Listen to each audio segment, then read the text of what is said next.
Welcome to the dark side of therapy. And tonight we're going to get really dark because I have had some concerns for a while now about all of these mental health companies that are popping up online. And I don't really understand it because it's happening with such frequency that I really wanted to talk to somebody that maybe has an in, can help me understand it, help the audience understand it. So Zack Kahmeyer worked for Better Health for about a year.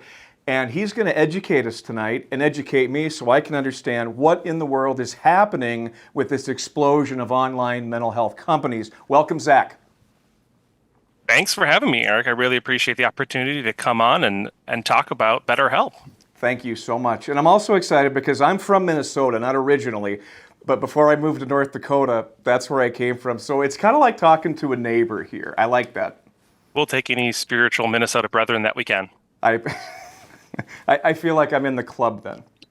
Absolutely. So, Zack, I just want to start with, how did you first hear about BetterHelp? How did it come to pass that you heard about this company? That's a great question. So I first learned about BetterHelp through their marketing blast that they truly just launched into the world. So they stormed onto the scene, and when you get your license, you start getting emails, you start getting postcards, you start getting contact efforts, LinkedIn messages, right? Soliciting fit for services like this. And so you get these messages, and at what point did you say, I got to try this out? I decided that I wanted to try out BetterHelp as I was looking to transition to another organization, kind of between jobs.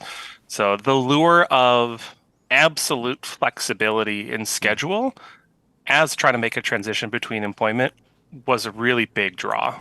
Gotcha. And you and I both know, having worked in mental health, a flexible schedule can really make or break a person. So before we kind of get into the pros and cons, that was a big pro for you, the flexibility. Absolutely. Okay. So as you moved into it and you started actually doing the BetterHelp therapy, what stood out to you? What were some of the positives? You said, you know what, this works really well, in addition to the flexibility. So not only flexibility of scheduling, but flexibility of engagement by your clients. So BetterHelp offers the opportunity to not only communicate asynchronously through essentially a message board, but also face-to-face using a video platform or even just phone call. They even offer live chat if your clients really wanted to engage that way. So it really seemed to meet the need of where people were at the time. So to use the term we all use, client-centered, this is about meeting the client's needs. Absolutely. Okay. There's 25,000 therapists, if I read correctly, now with BetterHelp. What do you think about that? I wonder if they're all active or not. Yeah, yeah. And I don't know how we could test that except going through everybody one by one, which I'm not willing to do. Nor I. Right. But that number jumped out at me.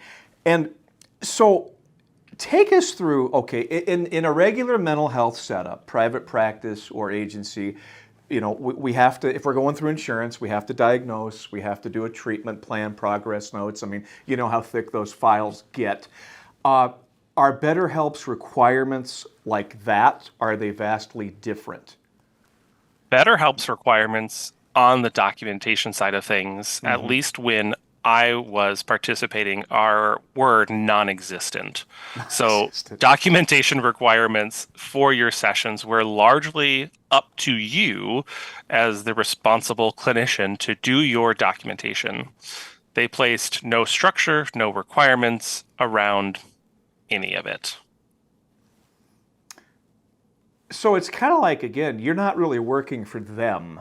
You are an independent contractor. Correct.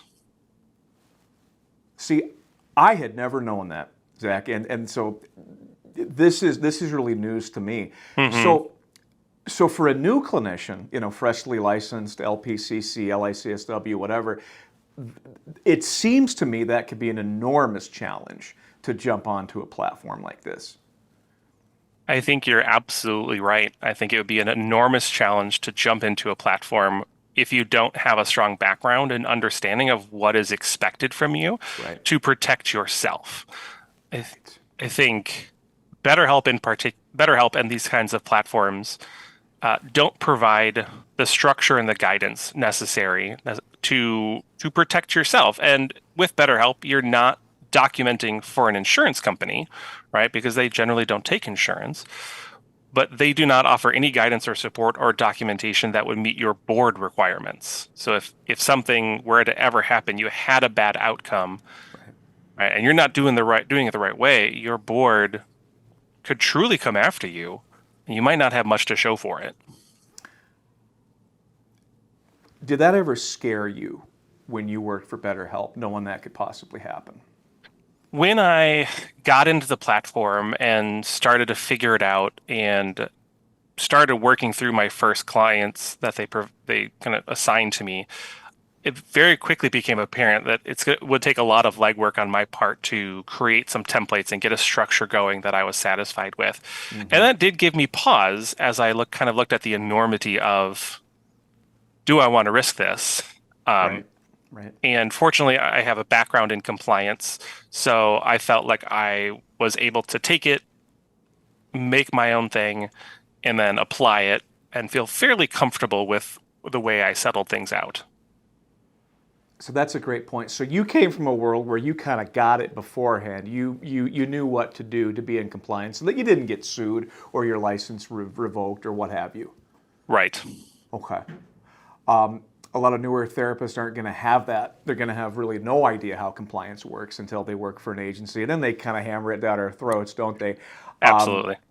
So the new clinician that says, you know what, I want to do better help, it looks attractive enough to me, where do they go, Zach, to get all the compliance training and information that you and I got? I think that's a really tricky question that I don't, to my knowledge, there's not a good answer for right now.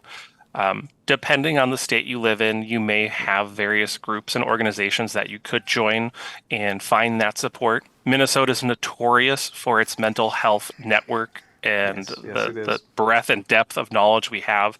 So not only do we have large practices, we have a bunch of small independent practices as well, that you may be able to reach out to if you have that kind of ability. Gotcha. Yeah.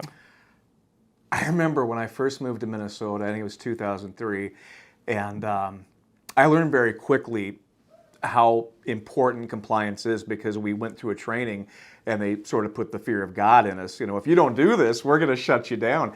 And they used an example, I think it was an agency in Iowa that had really documented quite poorly. And yeah, they ended up owing like $6, $7, $8 million and it bankrupted them. And so ever since then, I've tried to be very good with the documentation. But scared or not, I'm glad I know it. And so, again, this is something really key for our listeners, especially our new clinicians and graduates, that a platform like BetterHelp isn't going to give that to you. You're going to have to go find that somewhere else. 100%. Okay. And that means more money out of pocket. Very likely. Yeah. I keep noticing, because unfortunately, I'm part of the virtual world too. Everything's social media, we're all part of it. So I keep seeing these ads for compliance, these types of things. So this is probably no accident that that's happening as these platforms are popping up. Probably not. Tell me about the worst experience, just to share with the audience that you had at BetterHelp, or an experience that stands out that really made you question why you were doing this. That's an excellent question. So the dark side of BetterHelp, Thank you. uh, do what I can to help. So the dark side of BetterHelp is in much the same. We encounter the same problem we do in office therapy or through an organization is client engagement. Mm-hmm. So when you sign up for BetterHelp, they check your license, they go through a process, and when you decide you want clients, all you have to do is tick a little button that says "I'm available," and then you choose how many clients do you want. And depending on demand at the time, you may get 5 or you may get 30. Okay. So I was not fully aware of that. when I started and was a little overconfident in my abilities. So Sure. I said I was open and I want a lot of clients. And I stopped paying attention to my email for a bit of the day. And I came back and was finally checking on things. And I had 25 new people assigned to me in very short order. Wow. And they do have response times expectations, where if you don't respond in a timely fashion, you get a little warning on their dashboard to say, "Hey, why aren't you responding to this person?" So flexibility is great, and 25 people to kind of kick off the engagement process in, I believe it's 3 days. Wow. It's a lot. That is it. So you said dark side. I'm going to throw it back at you and say there's a part of me that wonders about the ethical quality of that because I can't imagine Zach giving a 24-year-old new graduate 25 cases like that. I just can't even imagine. Yeah, yeah, I think on the ethical side, it does bring up some really good questions. And I think BetterHelp tries to truly circumvent that by identifying you as an independent contractor, sure, right? They are sure. essentially kind of shoving responsibility over to you to say, you said you could do this, Yes. do it, and kind of making that separation. And so you're right because I can equally go to that part of myself that says you signed up for this. You're kind of stuck with what you get. Hmm. At the same time, yeah, I'm such a stickler on what new therapists go through and how difficult the field can be. I've seen so much burnout lately, Zach. It's scary to me, Hmm. and yet I know again some of this is on the clinician too because we don't typically take good care of ourselves, and I even get laughed at when I say self care by my own peers. Like who, I'm going to go have a few beers and deal with it that Hmm. way. I just don't know if that's the best way to teach the young clinician out there. Now, on the upside, though, you must have had some great experiences, I'm guessing, at BetterHelp that were very positive and productive. Absolutely. So for the negative side, it truly does facilitate the connections that clients want at a Hmm. time that works best for them. Yes. So you're able to augment the typical telehealth modality that we got going on right now Right. with messages in between, with live chat, with posts back and forth. So, they've got a nice built-in journal function that that your clients can utilize and share with you. So they have some really nice tools to facilitate that interaction. And when you push all those things together, it can truly make for some really great therapeutic relationships with those clients that engage in them. Okay, so now you've really sparked my interest. What is the journal function? I like that. So the journal function, it's built into the BetterHelp platform on the client side, in which they are able to just journal about whatever they want. It's a free text space for them to use as they see fit.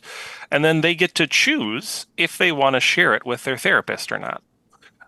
So then it just pops up as a message in the message chain for us to consume. See, I like that. Super slick, great tool, especially since it's not threatening. Right? You can make an easy comment like, "Hey, did you know there's this journal function over here? I want you to journal about, the 5 times that you yelled at your cat, or something more practical than that. And then we'll talk about it next time. And you could share it with me if you want. It's just really, really nice in that sense. My EHR, and I won't name it, we don't have that, and I'm thinking that would be really great for clients. So I wonder if that's coming. I don't know, but I feel like I need to make the suggestion now because I think that's a very safe way of engaging. Hmm. So so and again, I do want to get dark because I want to understand how a therapist gets paid with BetterHelp and what Yeah, that process looks like. And is it complicated? Is it easy? Or what was the experience like for you? sure. I mean, we go into therapy for a reason. We want to help people, and we Yep. still need to be able to provide for our families, right? Yep. So pay is Yep. always going to be one of those big topics. Yes. So during my time with BetterHelp, they actually they transitioned the payment model a little bit. What they landed on is an equivalency rate to a live one-to-one telehealth visit. So if you and I are talking like we are now, each minute counts as a minute. And then they pay you out on essentially an hourly basis at the end of the week, what you would accrue, what you've earned or done that week. For any messaging that goes back and forth, they calculated it out, I'm sure, using their vast analytical abilities to say that every X number of words that you as the therapist write equals a minute. Really? For every X number of words the client writes to you equals a different amount of minutes, because they estimate that's how long it will take you to read the content. And then just kind of building on that with the live voice chat or phone calls essentially, or this. And then at the end, they pay you out. So the restructure they did added in incentives for increasing the amount of time that you spent or the amount of people that you saw. So I can't remember the numbers exactly right now. Say you start off at $30 an hour, Yeah. right? Hypothetically, Right. from 0 to 10 hours, you get $30 an hour. From 10 to 15, $35 an hour. From 15 to 20, $40 an hour. And then kind of scaling up until you hit more of that 40 plus range, which I know was $70, $75 an hour, around that space. Two comments. The fact that you've been able to keep all this in your brain is impressive to me. And my other thought is, so the clinician kind of knows what they need to shoot or what they can shoot for. It's kind of outlined. If I want this, I have to do this. It's really not a mystery that way. Not at all. And actually, one of the big things I did appreciate is they tracked it for you. So you could see at any given time, you could log into the therapist side of the dashboard, and you would see an estimate of what your payout would be or how many minutes you've accrued at any given time. I think it was updated at least every 24 hours, I want to say. So you'd know pretty well what you're going to get paid out when that time comes. That's impressive. Yeah, absolutely. So as I'm listening to all this, and again, my brain's going through the complicated math formula you just laid out there and thinking, it can't be any worse than insurance. So I find myself kind of thinking, well, yeah, but look at what we deal with in EOBs and ERAs and co-pays and all this stuff. So in the BetterHelp format, it's cash. That's the way the client pays for their service. Absolutely. That is, my understanding is the majority of the model is it's self-pay through credit card, cash, check, whatever. HSA, I believe, can cover it too. My understanding is that there are some insurances out there now that are offering a certain number of BetterHelp visits that are baked into their healthcare plan. During my time with BetterHelp, I know I provided care to at least a few of those, as that's usually a part of the conversation that says, well, I only have 4 visits with you through my insurance or something like that. Right. What's the term? I know exactly what you mean. You don't get many, but here's what you get. You make the most of them, and that's kind of I've always struggled with that, but it is part of the reality. So yeah.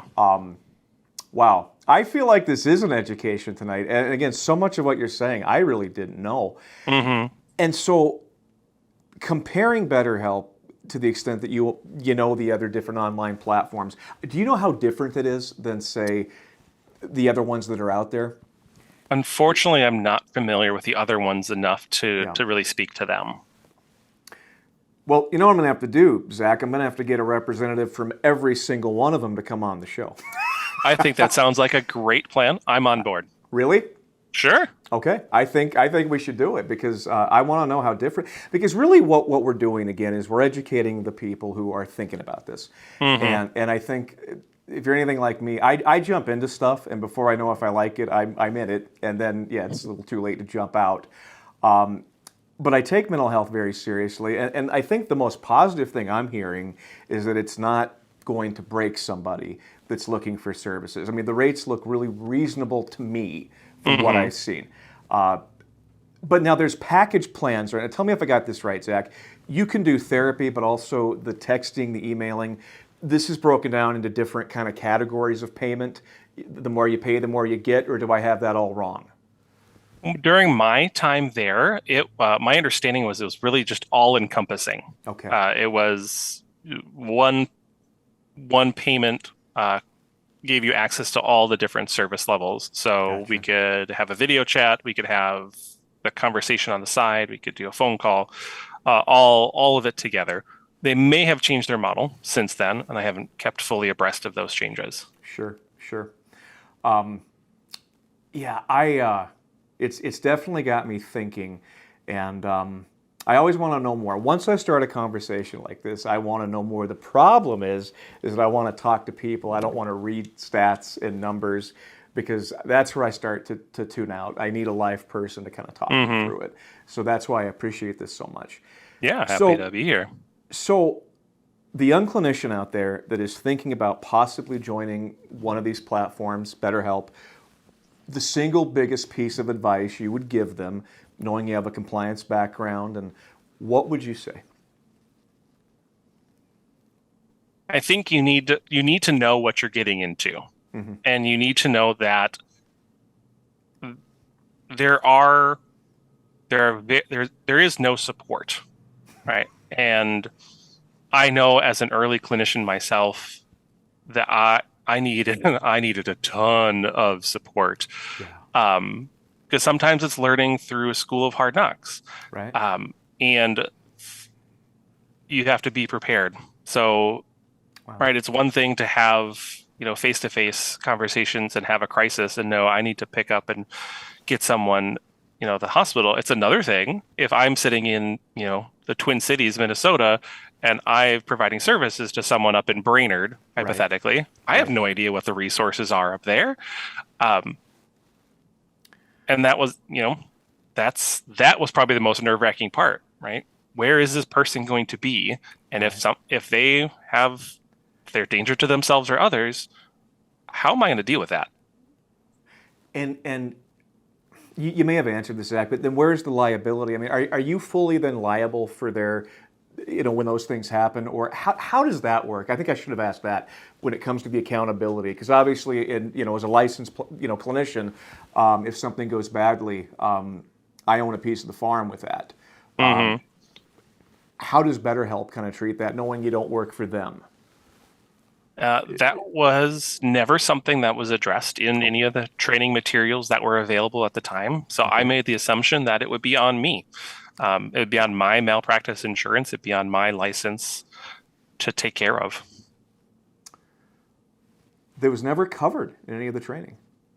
Not that I recall. And I read through the guide that was available at the time, I thought fairly closely. I would, the way you've recounted all this, I don't doubt it for 1 second. Yeah, that sounds intimidating. That sounds very intimidating. Because then, you're a lone wolf trying to figure all this out. Do you think that will improve? I mean, do you see it heading in the direction where there might be some collaboration with the quote-unquote experts with compliance and all these things? Do you see that happening with these online platforms? I think it's a really interesting question. I think it's really going to depend on where the regulations go, both at a national level as well as a state level. Yep. Right? We know coming out of California, they've made a lot of changes to what can be considered an independent contractor these days. And I don't know how that's impacting BetterHelp right now. But if more states were to do stuff like that, I think it gets a lot more complicated to maintain such a model. I agree. And you also then have to ask about consistency-wise. Independent contractors can flex up and down as much as you want. Does that allow them to provide all the care that they want to? Tonight, we're probably going to raise more questions than answers, but I think that's okay. Every problem starts with a conversation, or every problem solution. I think, again, I go back to the ethical implications, because, again, I think we put so much on therapists as it is. That's a very heavy thing. But I'm also a believer that things will get better and that as we figure this stuff out, because if we're truly going to be client-centered, I mean, this is stuff we have to address. But I also realize that in this day and age, in the pandemic, you know, you and I are living through it, the need is so great. I mean, it's almost immeasurable that I want everybody to get the help that they can get. And that's probably where I'm going to vouch for BetterHelp in that sense, because at least they're there. Because if we didn't have some of these online companies, you know, you and I know people that won't even go to therapy if it's not through this medium. Absolutely. And I think that's a huge thing. You get people with crippling anxiety. So that's a huge niche that they filled, that we can give that to people. But again, I want it to be better. I'm all about arming the clinician with as much information. And I did not know, Zach, that again you were a compliance expert, or that your background was so prolific in that. I think that's great, because then that gives you sort of, you know, a two-sided approach, the clinical approach, but then you can train people in this, I'm guessing. Yeah, absolutely. Do you do that professionally? In my primary career, I am responsible for compliance and healthcare IT. Okay, so I'm going to ask a dumb question. Can you say what that means? Sure. So the healthcare IT usually centers around the electronic medical record that an organization utilizes. Okay. So I manage the background and back end side of the electronic medical record system, trying to identify how to make it work for us, work better, streamline workflows, make it easier for clinicians to operate, all that kind of fun stuff, as well as the patient side of things. So how they end up interacting with the portal that they have access to. Gotcha. So you're making the online record systems better. That's the hope and the goal. Right. If we're doing it the right way, that's what's happening. Yes, yes. So this is completely irrelevant to everything we've talked about tonight, but compare what you're doing now to the more mental healthy, sitting down with people, therapy life that you used to live. How different is it for you, Zach, to be doing what you're doing now? Well, actually, I currently get to have both hats on. So I not only have an operational administrative position, I see clients on a regular basis as well, on a weekly basis. So I get to juggle both hats. I am a big fan, and my preference is the operational administrative compliance work. That's where my passion is. And the client work allows me to keep my skills fresh. It allows me to know what my clinicians are dealing with, or our clinicians, not my, our clinicians are dealing with in the EHR system on a day-to-day basis. So if I break something, I know it. If they say something doesn't work, I'm like, yeah, I ran into that yesterday too when my client was in my office. So it has lots of pros and very, very few cons. I think the knowledge base that you could bring is just, yeah. So do you get invited to a lot of trainings? I'm guessing you probably do, because of this sort of both sides of the knowledge that you have. I tend to be the one who gets identified to complete trainings for things. That's actually how I got involved in compliance to begin with, was the training element of something. So, and obviously with the pandemic, things got put on the side, but there were some CEUs I was looking to develop with another healthcare professional in the Twin Cities area to kind of cross some of these lines and help people out. But I love training on it, and I like using the knowledge I have to help clinicians of all stripes and all ages and experience levels. No, that is absolutely awesome. And I love when a clinician can be kind of cross-trained into different things and have different areas of expertise.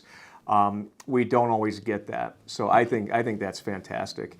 And you're right, you're serving the Minneapolis kind of Twin Cities metro area? The southern metro area primarily. Okay. It's a great place to work. I love that part of Minnesota. And I also remember hearing it's one of the most educated areas of the United States. There are more people, I think, with bachelor's and master's degrees per capita in the cities area than anywhere in the country. So I always feel smarter when I go down there. We do like to let you know how smart we are. Well, sometimes. Of course, absolutely.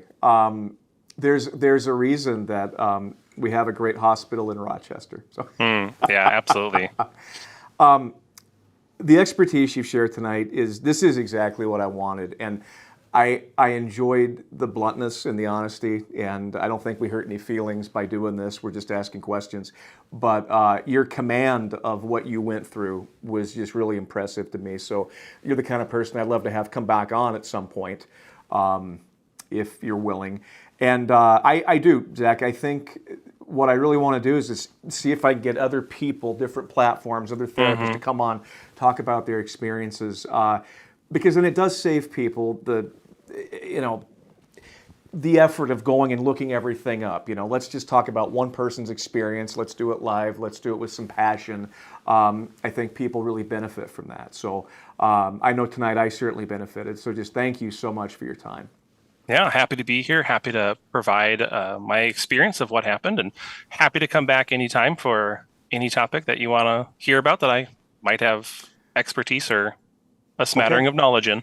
Absolutely. Well, I'm thinking I'm already 2-3 months down the road. Well, we need to do a compliance episode, and so you are the guy for that. So just know again, thank you so much.